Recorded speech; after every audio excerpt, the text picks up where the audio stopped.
Hi friends, hello, welcome to Telugu tastes.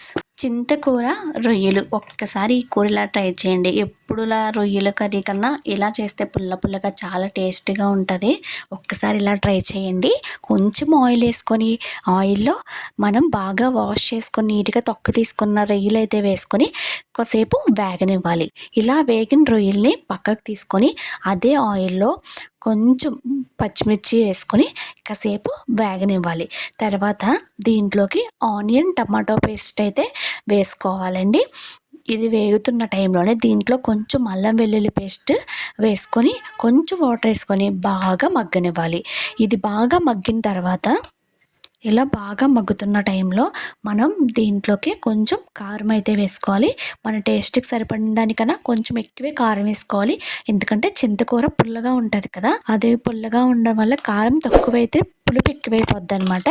దానికి మనం పులుపుని set చేయాలంటే కారం కొంచెం ఎక్కువే వేసుకోవాలి. కాబట్టి కొంచెం కారం ఎక్కువ వేసుకొని తర్వాత దీంట్లోకి ధనియాల పౌడర్, జీలకర్ర పౌడరు, వేపిన జీలకర్ర పౌడరు, ఇంకా సాల్టు, ఇంకా మసాలా పౌడర్ 3 వేసుకొని ఆయిల్ పైకి తేలేంత వరకు బాగా ఉడకనివ్వాలి.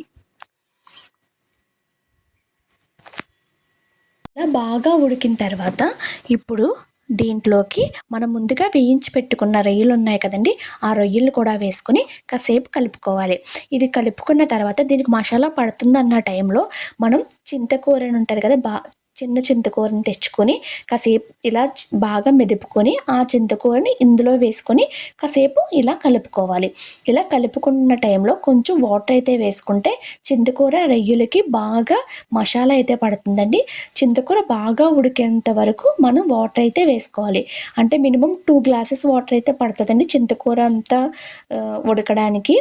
అందుకు మనం 2 గ్లాసెస్ వాటర్ అయితే వేసుకొని బాగా దగ్గరికి అయ్యేంత వరకు ఉడకనివ్వాలి.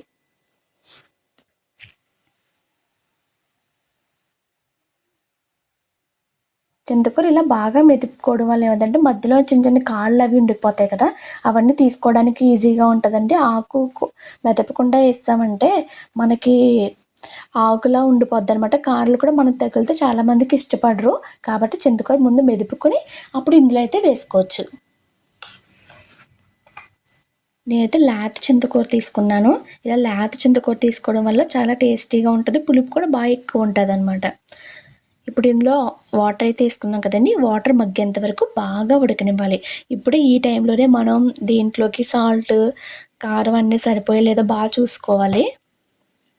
ఇప్పుడు ఇలా ఉడుకుతున్నప్పుడు మధ్య మధ్యలో కొంచెం ఆకుకూరను పట్టుకొని చూస్తే మనకి ఉడుకుతుందో లేదో తెలుస్తుందండి. ఆకు కొంచెం గట్టిగా ఉంటుంది, బాగా మెత్తగా అయిపోయే వరకు ఉడకనివ్వాలన్నమాట. ఇంకా చూడండి వాటర్ అయితే దగ్గరికి అవుతుంది. ఇంకా మనకి ఆకు కూడా కొంచెం మెత్తగా ఆకు చూడండి, ఆకు కనపడకుండా అయిపోయింది ముద్దలాగా. ఇలా అయిపోతేనే మనకి చింతకూర రెడీ అయిపోయినట్టు అనమాట.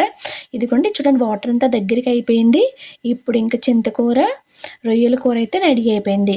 పుల్లగా చింతకూర రొయ్యల కూర రెడీ. చాలా పులుపు ఇష్టపడే వాళ్ళకి ఈ కూర అయితే చాలా టేస్టీగా ఉంటుంది. మీరు కూడా ట్రై చేయండి. ఈ వీడియో మీకు నచ్చినట్టయితే లైక్ చేయండి. మరిన్ని వీడియోల కోసం మన ఛానల్ సబ్స్క్రైబ్ చేయండి. ఫైనల్గా కొత్తిమీర వేసి గార్నిష్ చేయండి.